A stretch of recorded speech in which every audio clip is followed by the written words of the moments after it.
Seated closer to me, John Henry, he is the founder of Green Culture Movement.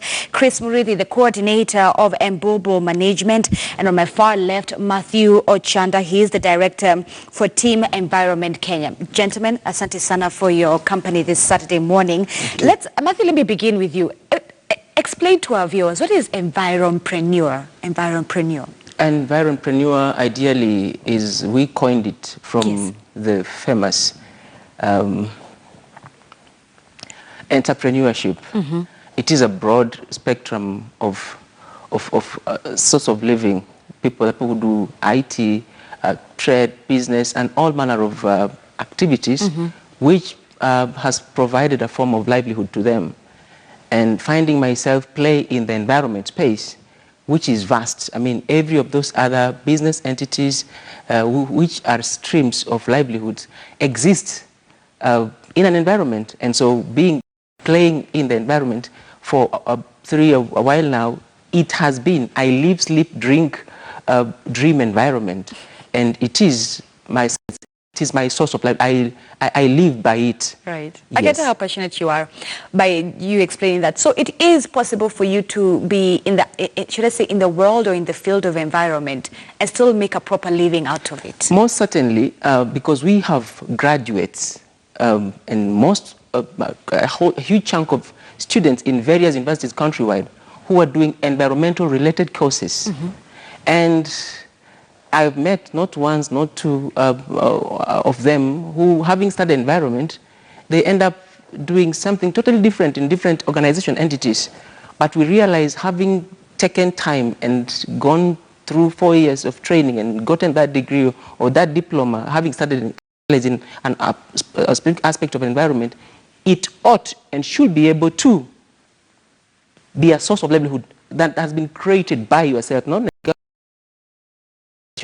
would you want to work for, so that you end up living a life that is fulfilled. All right, so Chris Murithi, how did you find yourself in this Environpreneur, and really what does Environpreneurship Management do? Yeah, I come from a community that is quite populated in a small area, and I discovered that waste was a big problem, and I looked at it and saw that I had either two options to do: either to move out of that neighborhood or try to change the situation.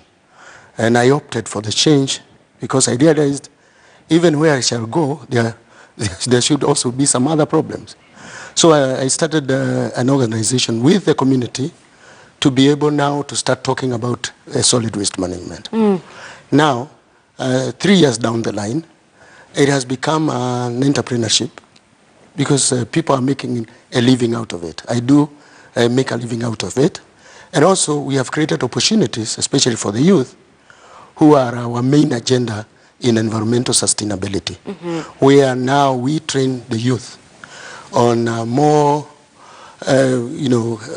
broader way of looking at in environment, but looking at waste, especially at waste. So when you say solid waste management, take us through that. What is solid waste management? We all understand what solid waste is. Solid waste is what, after you have used items in your house, the leftovers. That's what we call solid waste. In this matter, we are talking about what we call municipal solid waste, the waste that we produce in our houses, not the waste that we produce in industries. Where now I have potatoes, I have fish, I have leftovers from my chicken, I have a leftover from bananas, and all that kind of stuff. All this one now we call the municipal waste. For us now, it is solid because it is solid. We understand because there is liquid waste. So when we come to the solid waste, we are talking about that which, after you have used what you think is good for you, the leftovers. That's what we call solid waste. So in this matter, we are saying, for us, we are not looking at solid waste as waste. In fact, we are saying solid waste or garbage is a resource only placed in the wrong place. Okay. That is how we are looking at it. Sure. And we want the youth, we as Wazes now, we want to bring in the youth to see the resource in that waste. And so that's why we have coined the name like waste is not waste, but a resource to make wealth, to create opportunities, and to create jobs for the youth. So do you think young people are sensitive about the environment? There is a little bit of gap as we do our research, and that is why John is here. He is in the university. And this is why we want to see, because we've seen the gap between education, between policy, and between implementation, which is the action on the ground. Mm-hmm. We want to see a situation where we have a development educational system. What we are having now in our schools and colleges is what we call education based on kufanya mtihani, who passes what. Mm-hmm. And this is why we have a lot of problems.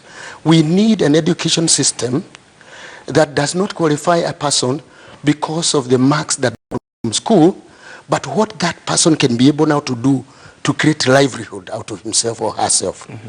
So in waste management, we are looking at it that if we put solid waste as a resource, good education, good knowledge, a lot of research to be done in it, because we lack a lot of research. And I'm praying that one day the government will come, because we understand that the government should only facilitate for us to build infrastructures, to create an environment conducive for entrepreneurship, and also to empower the youth through education and quality-oriented, solution-oriented education. This is where we are. There is great, immense opportunities in waste management, in solid waste, in liquid waste. We are talking about now, rather than wasting the water, we recycle the water and reuse it. Mm-hmm. Rather than seeing the bogas and the chicken and the waste from the food, we can generate what we call biogas from it, mm-hmm. and cook with it. We should be having, like here, we should be having in this organization behind the building of this, all the food that goes to waste. What do you do with it? You throw away. You pay somebody to come and pick it up, dump it at the dump site. You know, the problem now we are having also is the problem of waste, and people, how they see waste, is something you need to do away with it as quickly as possible without necessarily minding where it is heading up. All right. John, for you are the founder of the Green Culture Movement. Why did you choose environment? How did you find yourself in this space? Wow. I have a background. During Moi's era, there are some courses that were removed from primary school. It was not examinable. Mm-hmm. So when I was about to get to class 4, art and crafts, agriculture, and we used to call it LHCM, music, and the rest were removed. Okay? Now, my mother does farming, and then my father was a prison warden. So whenever I go home, I see the way she works hard. Mm. So I didn't get an opportunity to get to know how to do to be taught how to do farming. But I taught myself how to do it from experience of my mother. Now, when I got to high school, the institution I was in was the stream I was allocated, we had only 2 options. Either you do business or computer. I ended up doing computer. So, getting to university, I get to Kajiado African Nazarene University, and it's the only university that offers a course in dryland natural resource management. Then I'm wondering now, I know the need of the community having the trees and the waters, but now, how will I fit into this? I have no background in all this, so I decided to see how can I change the community. Because where I stay at home in Chulaimbo, there's a hill, Odoa, where there used to be so many trees. I cross the river as I go home. Every time I go home for half term in high school and blah, blah, blah, the river keeps on draining. Mm-hmm, mm-hmm. Now, that made me to get an interest in conserving the environment, because my mother is my mentor. So whenever I asked her, why is this going on? It's because people have cut the trees up. So I had to be the change I want to see. Mm. And that's why with that background, I just decided, let me go and do Bachelor of Science in Dryland Natural Resources. And I'm going to ask you what I also asked Chris. Do you feel as young people we are sensitive to the environment? We have not given the youth opportunity to be sensitive. Look at what we give them when they're young, in high school and in tertiary. How many courses touch in environment? How many courses touch touch on agriculture? Now, if I want to manipulate you, okay, all of us, most of us work to provide food. Now, quest means business. That's a quest that needs to be community.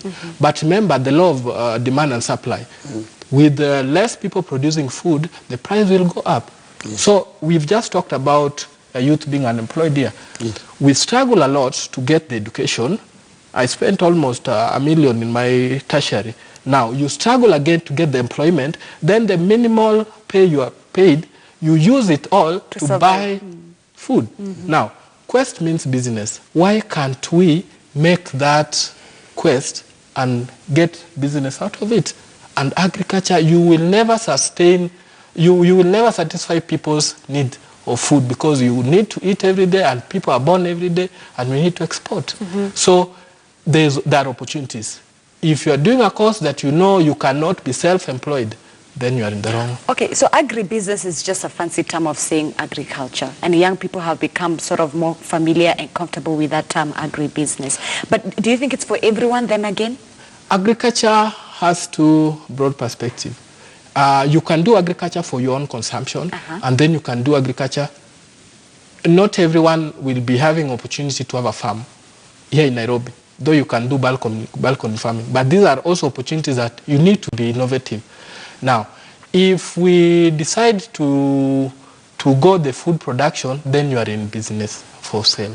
If you want to sustain your own, then you are still, instead of you using your money to buy food stuff, then you'll be using your own resources or your own labor at home to produce what you want to be satisfied in your Right. Yes. Matthew, Chris had touched on the issue of perhaps policy and implementation.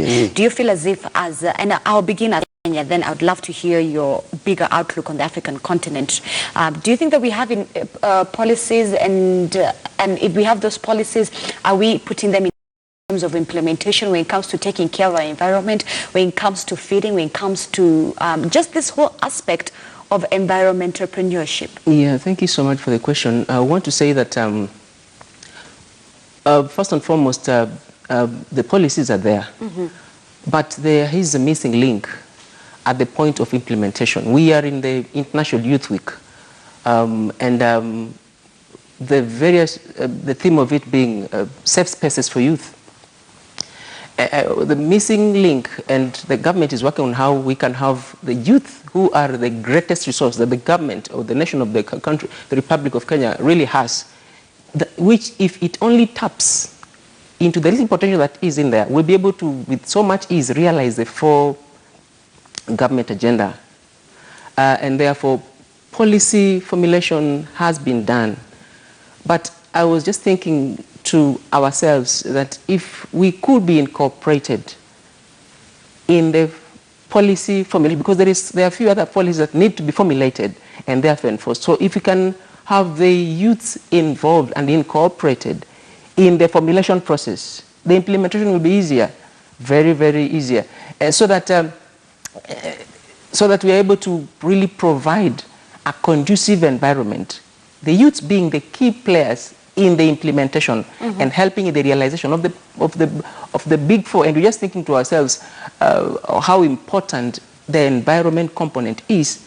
That would have been, and we would want to urge the government, if they are listening and watching, to include environment as a component, because all the 5 pillars or agenda cannot be included in exclusion of the environment. They need a conducive environment. We appreciate the idea of the handshake that brought about tranquility and stability in our country for us to be able to realize the big four.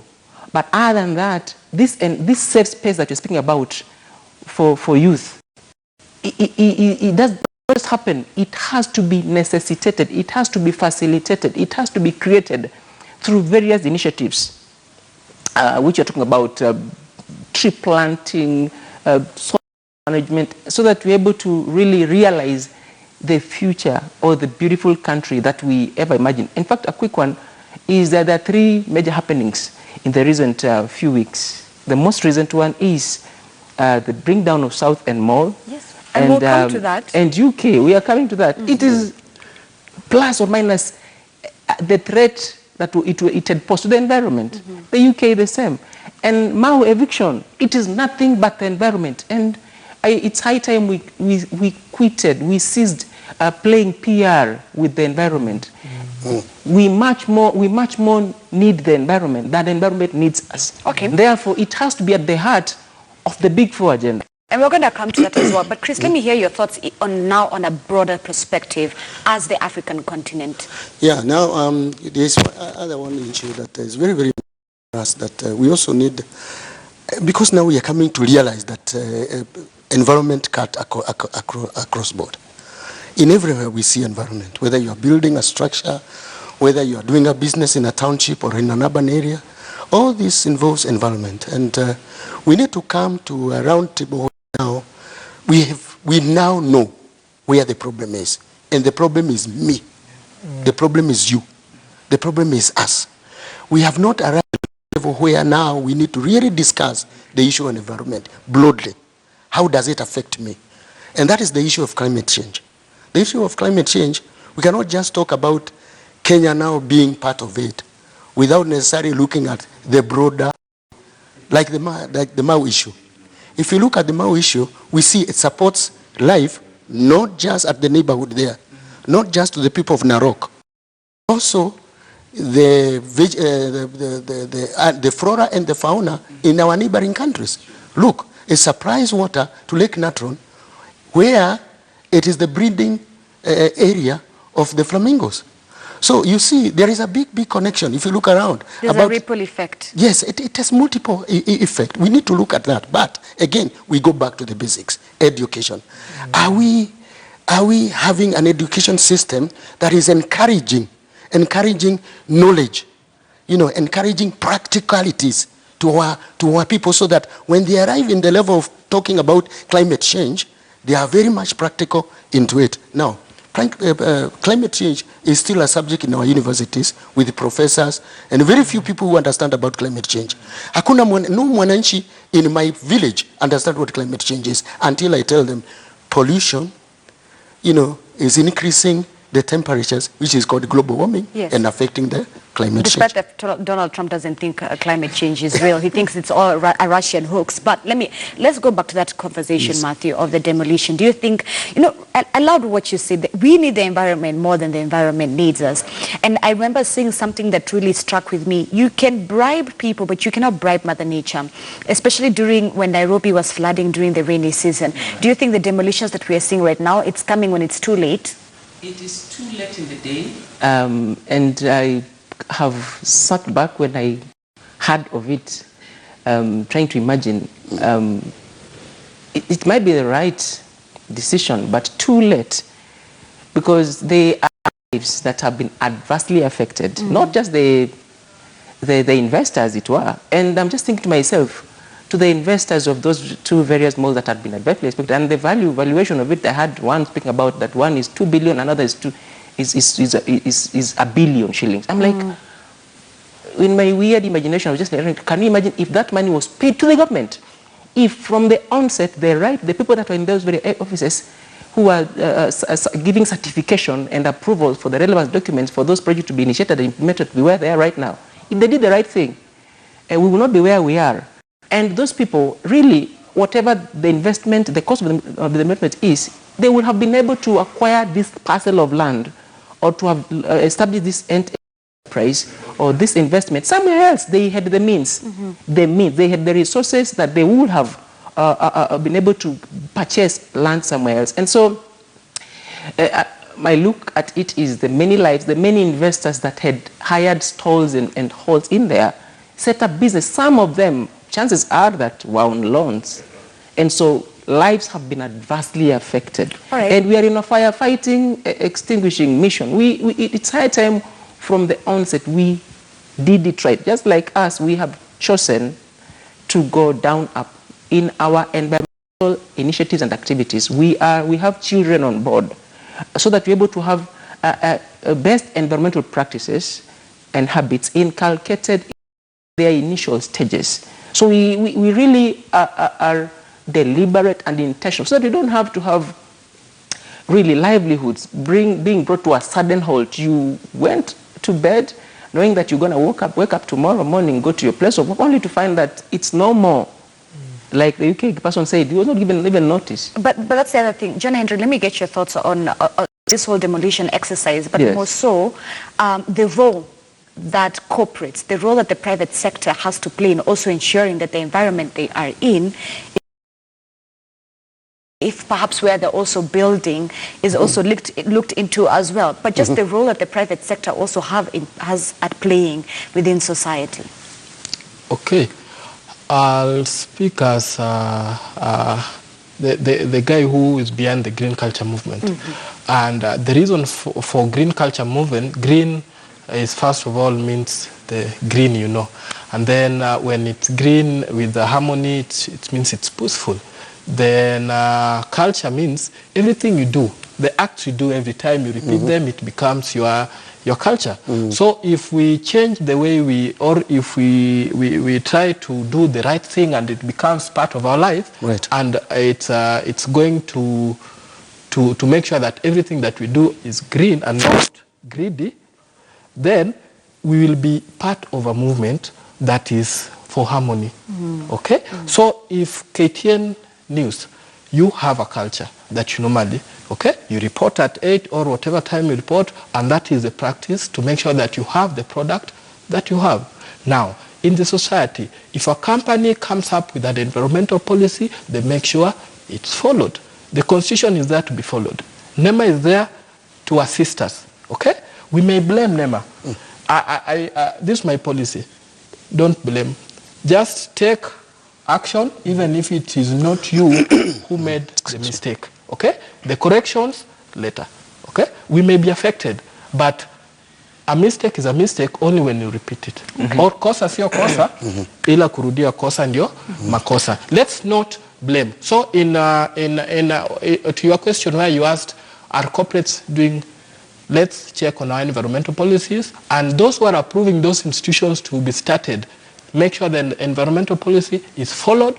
Those who are doing environmental audits to those institutions, even if it's a financial institution, make sure that the EIA that was done is followed and the audits are up to this. With that, we'll change a lot. And corporates, we have a lot of responsibility to make sure that the environment is taken care of, and it never forgives. Okay. It awards you the way you treat it, and